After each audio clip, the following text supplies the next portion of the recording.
piece of me, boy. Go, go, go. Yeah. Outstanding. Rock and roll.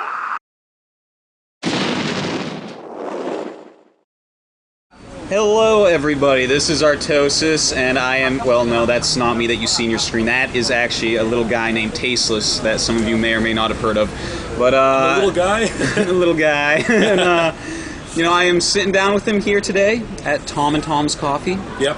And, same place as last time. Yeah, we love this place. It's really good. And, you know, there's a lot going on in the community right now. And I've already gone over my feelings and thoughts on a lot of it. And you know what? I want to give Tasteless the same opportunity. And the biggest thing that's going on right now is this whole SK Gaming fiasco, if I could call it that. Yeah, I actually, this wasn't even Dan's idea to do this. I actually wanted to make a public comment about it as well. Because, I don't know, man. It's funny, but it's not funny in a certain way. You know, really what it reminds me of is what happened with Toad and Frag Dominant, which to an extent was kind of funny, but also not funny. Where, you know, Frag Dominant was so out of the loop of the Starcraft scene that they actually thought they were sending a professional gamer to Korea to compete in leagues and stuff, which he can't do. He doesn't have a license. And he's bad. Yeah. Well, you know, and I don't even have a problem with, you know, Toad, the player that they recruited. I've actually met him. He's a nice guy. Yep. My problem was with the lack of responsibility from Frag Dominant. You know, just being this aloof from the scene. And then I was blown away to see this mistake by SK. And they've already apologized about this, but I still feel like there's a need to bring this up because there's this very bizarre pattern that I've noticed. Because look, I'm from the Starcraft scene. Obviously, you know, I love watching Counter-Strike. I'm a big fan of the fighting game scene out there, but I'm from the Starcraft community. I think Warcraft 3 is a great game as well. But I've noticed that there's a ton of these big esports sites, and SK is supposed to kind of be the top of these general news esports sites that just did not really follow Starcraft before. They kind of neglected it. And I always assumed, well, maybe they were just focused on the specific foreigner circuit that were, you know, these big events that were, you know, being sponsored outside of Korea. And many of them didn't have StarCraft. But I still found it a bit weird that they wouldn't cover things like the Star Leagues, you know, just a lot of the stuff that's going on with StarCraft in Korea. And then to see them when they think they have a StarCraft 2 team, when it's already glaringly obvious that the Chinese players are on another team already. And then SK being a European organization, they're European, correct? I'm not wrong about this, okay. No, you're right. Not knowing apparently what the good European players are, who and Europeans are very good at StarCraft. It's not like this game is inactive.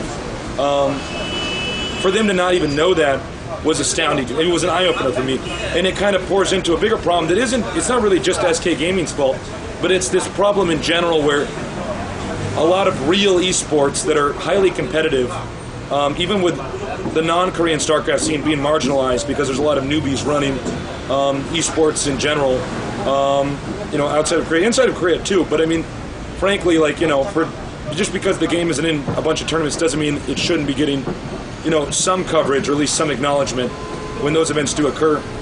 That was disappointing for me to see that. And obviously they apologized about it. It was a mistake. All right, I'm sure there are people at SK that do know the top StarCraft players, but for something like that to slip through the cracks, it does break my heart a little bit, to say the very least. Yeah, you know, what do you think about the effort put in? Because even if they don't know about the scene, what about the effort put in by SK? It's kind of like they just took someone's word for it without even typing his name into Google one time. Yeah, actually, I was about to say that. I mean, all you have to do is type in, you know, who are the best StarCraft players in Europe into Google, and I'm sure you find it. So I'm assuming it was a mistake. Now, Crow, who's European, he's actually good. Yeah. So I want to go on the record as saying that I played against him. He's good. But no, it's too bad to see these blunders. And what's weird even for me is, you know, I'm coming from this game where, you know, when I was really at my peak of being a competitive gamer, it was very insular. It was very within the Starcraft community. Wasn't getting a lot of coverage on these sites. So now I have all these people coming to me, needing all this information, from other games, needing all this information about Starcraft. And I realized, wow, this game has really been ignored a lot previously. That's a little bit alarming because we're going to be very big when Starcraft 2 comes out. And I mean, all these Starcraft players are going to be quite big. I mean, we're going to be like the Blob.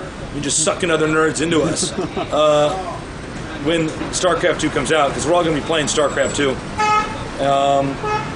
So yeah, I mean, it's interesting to see, and it's too bad. I mean, obviously the problem's been fixed, but I did feel the need to come out and say this because this is the second time that we've seen some kind of incredible ignorance. I mean, frag dominance I thought was an anomaly, and then I saw with SK, I think, gosh, man, these people need to do their homework. Yeah. Because we're a very big scene. We're a very big community. We're huge. Full of angry nerds. We are angry. We are bitter.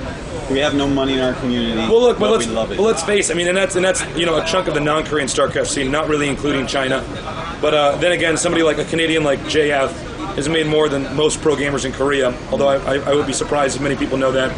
And even in the Korean scene, which seems to be ignored by many sites, there's more money in that than there is in any other esport in the world. So it's odd for me to see it get ignored, but suddenly get attention with the sequel of StarCraft coming out. Yeah. Even more money than in Guitar Hero? Don't get me started on that. Some guy with a toy guitar, some guy pretending to play guitar can make more than a StarCraft player. And I actually play rhythm games. I actually play Beatmania. I play the manly rhythm game. The plastic guitar isn't manly? Well, I mean, I think there's this general problem with esports where we get a lot of they've been proven to be sports, okay? And then they don't really get that much attention.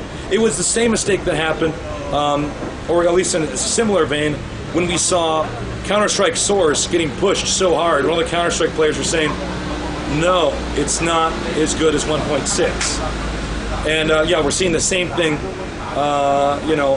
we saw, in general. Well, Warcraft 3, which is a good game, got a tremendous amount of attention, even when the StarCraft scene was, I think should have, been getting some recognition, but it wasn't for whatever reason.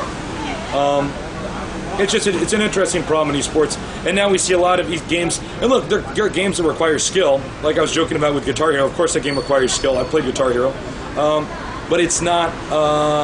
I think it's not in the same league as StarCraft, for instance, or Counter-Strike, which we were just talking about. Or Quake 3, or if you want to get into fighters, Marvel vs. Capcom 2. And there seems to be this kind of struggle of what do we follow, what do we not follow, and this is even going beyond the SK Gaming thing, which I do think was just an honest mistake. I've met people from SK Gaming; they're nice people. They're very passionate about esports. I don't hate anyone. You don't hate anybody? I don't hate anybody. I play Protoss. You don't hate me? Well, I hate you a little bit. I won't use any DTs. Will you use carriers or arbiters? Yeah, I use carriers. Into a DT.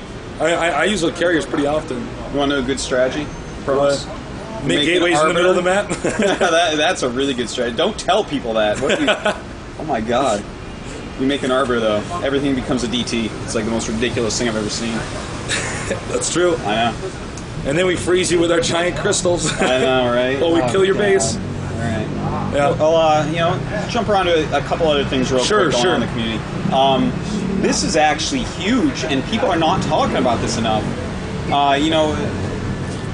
People kind of get that Blizzard hasn't sanctioned things like OSL, Pro League, MSL. Oh, okay. I know what you're going to bring up. They have now sponsored GOM. Yeah. And this makes it the only legitimate, in Blizzard's eyes, tournament in South Korea. In South Korea, yeah. They're sponsoring ESL as well, I believe.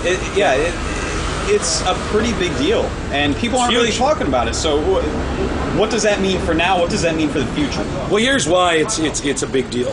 Because I understand why people might not see that as being too much of a big deal. If they don't, it is for Yumi because we work in this industry. Is that Blizzard does not sponsor the KESPA sponsor leagues. And yet now they're going to sponsor the GOM. Our prize money's almost doubled